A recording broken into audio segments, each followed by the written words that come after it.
Hi hello नमस्ते. मी सिद्धांत. आजची मराठी कथा या आपल्या आवडत्या यूट्यूब चॅनलवर आपणा सर्वांचं खूप खूप स्वागत. आज ऐकूया संघर्षकन्या कादंबरीचा भाग 29. या दीर्घ कादंबरीचे लेखक आहेत श्रीयुत अशोकजी आगळे सर आणि आवाज सिद्धांत. कथाभागाला सुरुवात करण्यापूर्वी जर या चॅनलवर आपण प्रथमच आला असाल किंवा अजूनही या चॅनलला सबस्क्राईब केलेलं नसेल तर नक्की सबस्क्राईब करूया आणि मराठी साहित्याचा जो प्रचार प्रसाराचा उपक्रम आपण हाती घेतलेला आहे याला आपण सर्वांनी मिळून हातभार लावूया. सुरुवात करूया आजच्या कथाभागाला. आज अंबिकाचा फोन आला होता. तिची मैत्रीण सपना आणि ती बिजलीकडे येणार होती. बिजलीच्या शरीर भावना वाढत चालल्या होत्या. आता काहीतरी पर्याय निवडावा, शिवाय तो सुरक्षित असावा. भावनेच्या भरात नुकसान न होता हितकारक होत असेल तर पुढे पाऊल टाकावे अशी मनस्थिती तयार व्हायला लागली होती. आजचं अपयश आजच विसरून जावं माणसाने, कारण येणारा उद्या कदाचित नवीन संधी घेऊन येत असतो यशापर्यंत पोहोचण्यासाठी. 40ला ती गेली म्हणजे अजूनही भरतारुण्यात ती असल्याचा तिला भास होत होता. आयुष्यात स्वप्न बघताना वयाच्या जोरावर नाहीतर सामर्थ्याच्या आणि धाडसाच्या जोरावर पूर्ण करायचे असतात. तेजूची मानसिक अवस्था बघता हिचं काय होईल आणि तारुण्याच्या भरात काही कमी जास्त झालं, आपल्या मनाला ते मानवणारं नसेल तर परत एकाकीपणा येण्यापेक्षा आपणही आता एखाद्या योग्य ठिकाणी लग्न करावं असं तिच्या मनाला वाटायचं. आपलं असं वागणं तेजूला समजलं तर ती हवं ते करायला मोकळी होईल याचीही सतत भीती तिला वाटत असायची. मनाची द्विधा अवस्था बिजलीला होत असायची.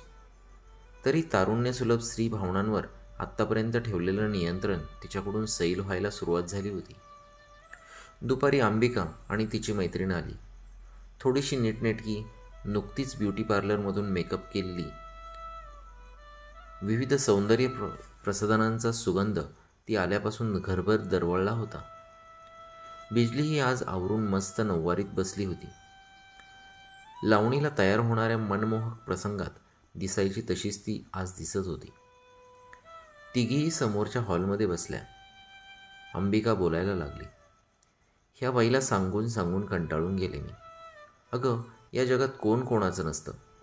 दुसऱ्याचं कल्याण करता करता भरपूर पुण्य झालंय. आता तू स्वतःसाठी जगायला सुरुवात कर गं. मैत्रिणीकडे बघत सांग हिला त्या पंढरी शेठबद्दल. ती देखणी तरुणी बोलायला लागली. अगं ताई, खूप मोठे शेठ आहेत ते, खूप चांगले आहेत. कल्याण होईल ग तुझं. इतके दिवस सोसलं तू, आता वेळ आली आहे ती निर्णय घेण्याची. मी फक्त सुचवते, तू सगळं चांगलं बघ, वेळ घे आणि मग ठरव. त्यांनी तुला बघितलंय असं ते सांगत होते. कोल्हापूरचे आहेत ते. मोठी जमीन, प्लॉट, पैशाने मालदार माणूस आहे. मनाने चांगला आहे.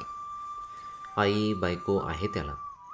पण तरीही तुला पाहिल्यापासून त्याचं मन गुंतलंय तुझ्यात. किती दिवस करत राहणार तू? अनेकांना उभं केलंय ना तू. आता स्वतःकडे बघावं ताई तुम्ही, असं मला वाटतं. ती बोलायचं थांबली. चांगल्या कामाचं श्रेय मिळालं नाही म्हणून ते करणं थांबवायचं नसतं. कष्टाचं वारूळ उभं करणाऱ्या मुंग्यांना कुठं माहीत असतं उद्या ती सापाची बिळं म्हणून ओळखली जातील. कुणी कसंही करो, आपण दुसऱ्यांसाठी खपत राहायचं असतं असं बिजलीला वाटतं. माणसाला 2 मनं असतात. एक मन सांगत असतं सामाजिकदृष्ट्या आता हे योग्य नाही, तर दुसरं मन म्हणत असतं किती झिजतेस, किती खपतेस आता स्वतःसाठी. मार्ग निवड एखादा. काय करावं या विचाराने ती गोंधळली होती. अंबिका बोलायला लागली. बस झालं तुझं. तुझा संघर्ष मी आवी गेल्यापासून पाहते. आतापर्यंत तो आज येईल उद्या येईल अशा आशेवर तू बसून होशील. त्याचा ना संपर्क ना पत्ता. तो त्याच्या आयुष्यात दुसरी बायको मुलं याच्यात रमून गेला असेल. तू आपलं वेड्यासारखं उगीच मन मारून जगतीयस. सपना सांगते तसा विचार कर. एकदा भेट घे, त्याच्याशी बोल. ही तुमची भेट घालून देईन. काही दिवस जाऊ दे, मग ठरव. नसलं तुझ्या मनात तर करू नकोस. आणि तुझं मन इकडं दुसरीकडं गुंतलं असेल तर तसं कर, पण निर्णय घे. बिजली ऐकत होती. एक दिवस नक्की कोण पंढरी शेठ यांना भेटून तर बघू, नंतर आहे ते ठरवता येईल असं तिला वाटू लागलं. अंबिकाच्या मैत्रिणीची अन त्या शेठजींची फार ओळख नव्हती. तिच्या एका मित्राने ही सगळी माहिती दिलेली होती. पंढरी शेठला ती ही ओळखत होती. त्याची बारीक सारीक माहिती असणे इतपत त्याच्याशी तिचे संबंध आलेले नव्हते.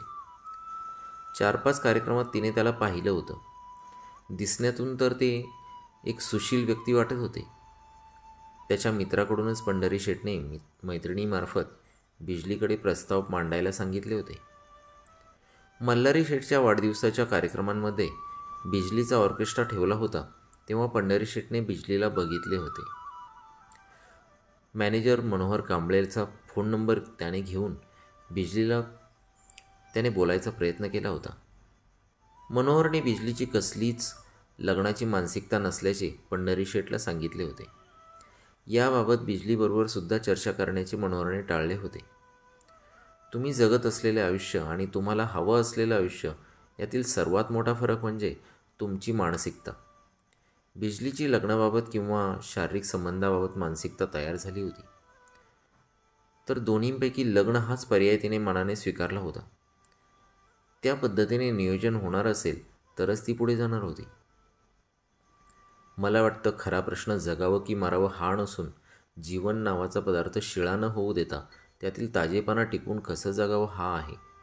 तुला जर जगण्यात पुन्हा रंग भरायचे असतील तर तू लग्न केलं पाहिजे असं अंबिका बिजलीला सांगत होती. आनंद साजरा करण्यासाठी कुठल्याच मुहूर्ताची गरज नसते, कारण जो आनंदाचा क्षण असतो ना तोच एक मुहूर्त असतो. अंबिका, बिजली आणि तिची मैत्रीण त्यासाठी सुमनने चहा केला. सुमनला बिजलीने नुकतेच इकडे घरी बोलावले होते.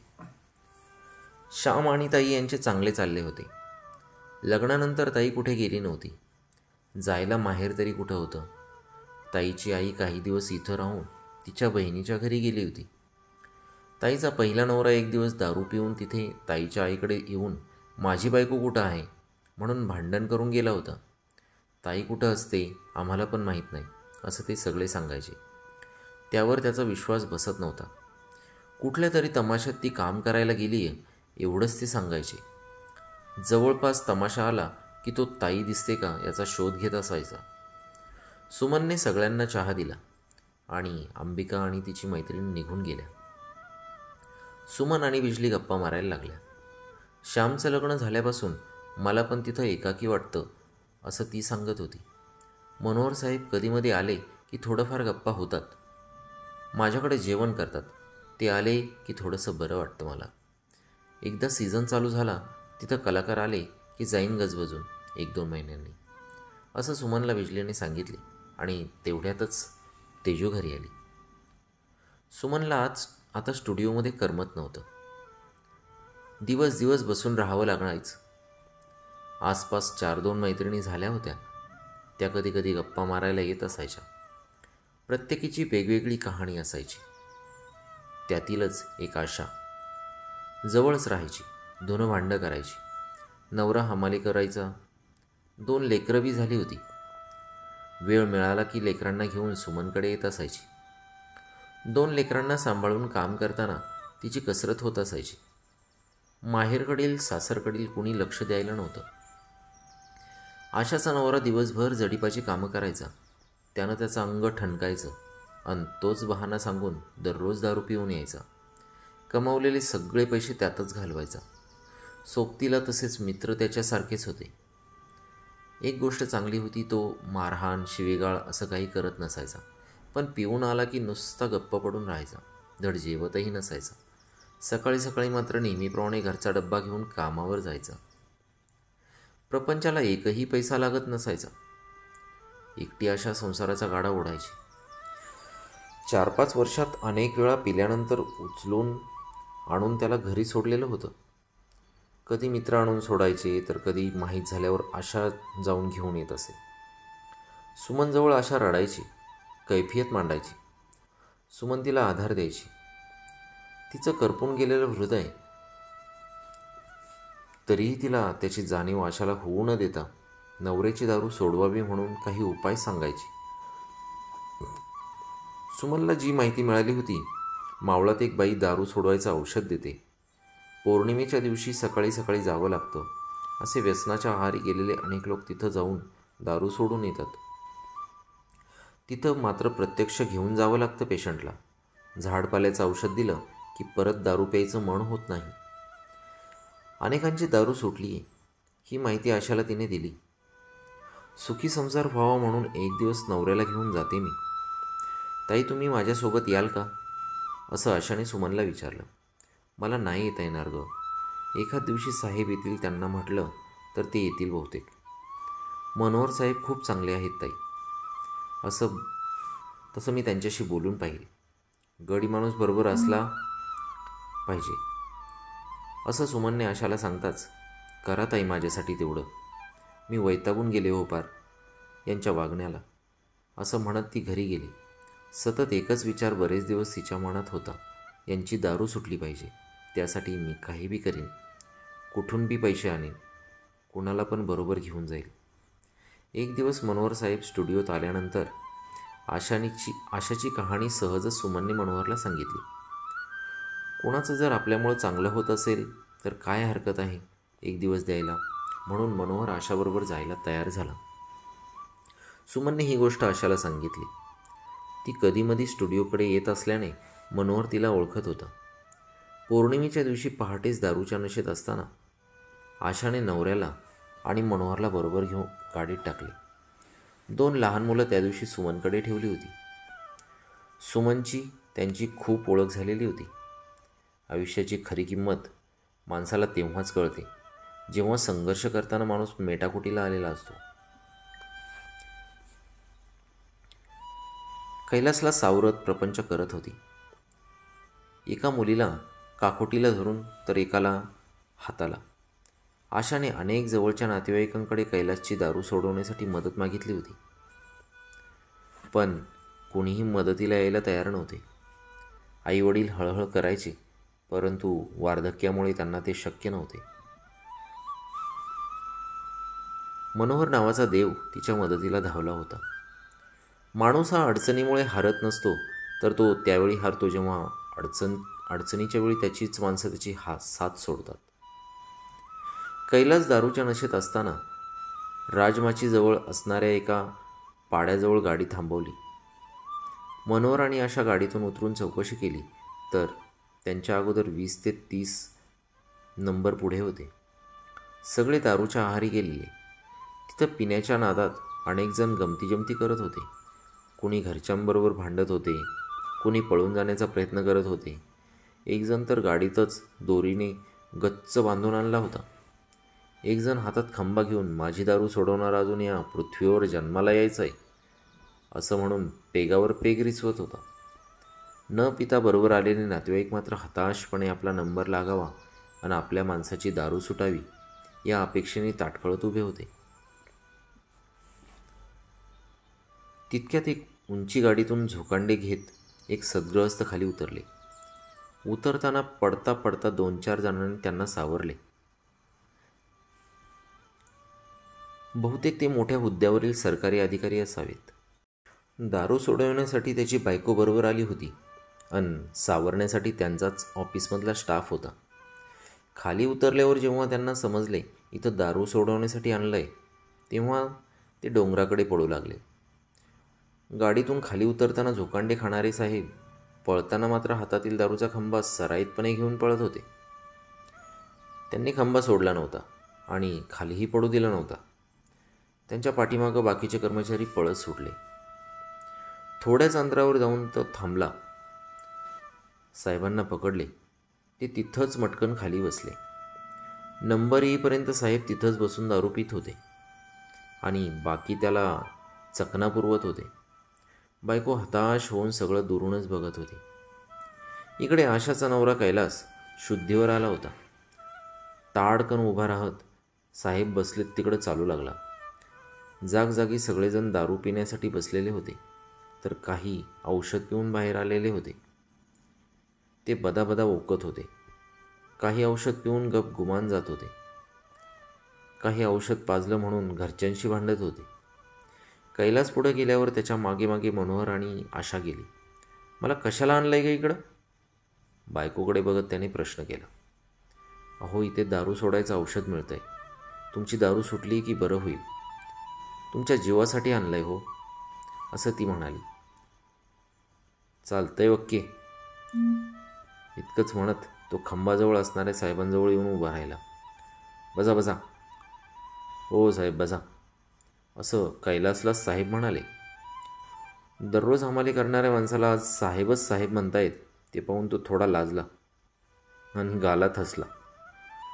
भरा एक पॅक, असं साहेबांना आदेश देताच पॅक भरला गेला आणि कैलासने आदाशासारखा तो काही सेकंदात रिचवत खाली ठेवला. ते बघून साहेब त्याला म्हणाले, वा वा, स्टार्ट टू फिनिश, अशी माणसं आपल्याला खूप आवडतात, असे म्हणत दुसरा पॅक भरला. आताही त्याने क्षणाचा विलंब न करता पोटात रिचवला. काजू बदामाचा चकना सोडून कैलास फक्त समोरचे चणे उचलत होता. तेवढ्यात आशाला मनोहरने आवाज दिला. नंबर आलाय, पेशंटला बोलवा. आशाने नवऱ्याला बस झाला आता, चला असे म्हणताच साहेब बोलले, मॅडम प्लीज एक रिक्वेस्ट पॅक घेऊ द्या. आशाला काही समजले नाही. एक पॅक भरून पुन्हा कैलासच्या हातात देत, आभारी आहे साहेब, आज शेवटची दारू, असं म्हणत कैलास दारू पितच आशाबरोबर निघाला. नवऱ्याच्या दररोजच्या सवयीने चिंताग्रस्त आशा आज तिच्यासारख्या अनेक जणींना बघत असल्याने थोडी मोकळी झाली होती. गरिबी श्रीमंती यातच साम्य असलेल्या व्यसनाधीनतेचा प्रश्न सगळीकडे सारखाच असतो, हे नव्याने तिला आज समजले होते. या प्रश्नात फक्त एकच फरक होता. कमी कमावणारे स्वस्त दारू पित होते आणि जास्त कमावणारे उंची दारू. दोन्हींची नशा मात्र एकच असते. कैलासचे नाव पुकारले गेले. मनोहर आणि आशाच्या सह्या एका पेपरवर घेतल्या गेल्या. कैलास आत गेला. द्या औषध, आता कधीच नको मला ही अवदसा, असे म्हणताच तिथं असणारी बाई शाब्बास दादा असे म्हणत एका ग्लासात नारळ पाणी, दुधी रंगाचे ग्लासभर औषध देऊन, आता कधीच प्यायचे नाही, परत पिले तर लिव्हर खराब होऊन मरण ठरलेलं असतं बरं का दादा, 1 महिन्यानंतर मांसाहार बंद, अशा सूचना देत होती. कैलास सगळ्याला बरं बरं इतकंच म्हणत होता. तर आशा त्याला म्हणत होती, ऐकलं ना काय म्हणतात ते. तो तिच्याकडे फक्त बघत होता. औषध घेऊन बाहेर आल्याबरोबर टेकडीकडे बसलेल्या साहेबांकडे पळत जाऊन, साहेब माय ओके, काम ओके म्हणत तो परत आला. स्वतःहून गाडीत बसला. गाडीत बसून मनोहर आणि आशा कैलासला घेऊन घरी आले होते. आपला नवरा आता दारूपासून परावृत्त व्हावा अशी मनातल्या मनात प्रार्थना करत आशा उद्याच्या आशेवर जगत होती. लहानशी मुलं संध्याकाळी आईची वाट बघत होती. आई आल्याबरोबर ती तिला बिलगली. कैलासला घरी पोहोचवून मनोहर स्टुडिओत आले. संध्याकाळी जेवण झाल्यावर दिवसभराची सगळी हकीकत सुमन, श्याम आणि ताईला मनोहर सांगत होता. गप्पा चालल्या होत्या. आत्मविश्वास, धाडस, सहनशीलता या आपल्या शरीरातील अदृश्य शक्ती आहेत. त्या नेहमी माणसाने जागरूक ठेवाव्यात, कारण त्यामुळेच आयुष्याचा प्रवास यशाच्या राजमार्गावर जाईल. आशा बघ ना, ती शेवटी प्रपंचासाठी एकटी पडली आहे, पण हारली आहे का? नाही ना. तिच्या ताकदीनं लढती आहे ना ती. घरचे साथ देत नाहीत तरी थांबली का? कोणाचा ना कोणाचा आधार घेत गेलीच की नाही नवऱ्याला दारू सोडवायला घेऊन. मनोहर सांगत होता. वाघानं शेळीला शिकारीसाठी घेरलं म्हणून ती नांगी टाकत शरणागती पत्करत नसते. तिच्या ताकदीनं टोकदार शिंगे उगारतेच ना. जरी तिला माहीत असलं आपलं मरण ठरलेलं आहे, तरी माणसानं संकटाचा सामना करायला हवा. यश, हार, जीत, पराजय काहीही हो, तितक्यात मिश्किलपणे ताई श्यामकडे बघत म्हणाली, साहेब यांना पण न्या ना मग आज तिकडं. क्रमशः. धन्यवाद मित्रांनो. हा होता कादंबरीचा आजचा कथाभाग. तुम्हाला कथाभाग कसा वाटला? मागच्या कथाभागामध्ये आपण तेजू आणि एरॉनच्या ट्विस्टबद्दल चर्चा करत होतो. आज बिजलीताई स्वतःच जीवनाच्या संघर्षामध्ये स्वतःसाठी जागा शोधायची पाहत आहेत. काय होणार असेल बिजलीताईंच्या आयुष्यामध्ये आणि काय होणार असेल तेजूच्या आयुष्यामध्ये जाणून घ्यायचं असेल तर नक्की पुढच्या भागाची वाट पाहूया. तोपर्यंत थांबूया. काळजी घ्या, आनंदी राहा. तोपर्यंत बाय बाय.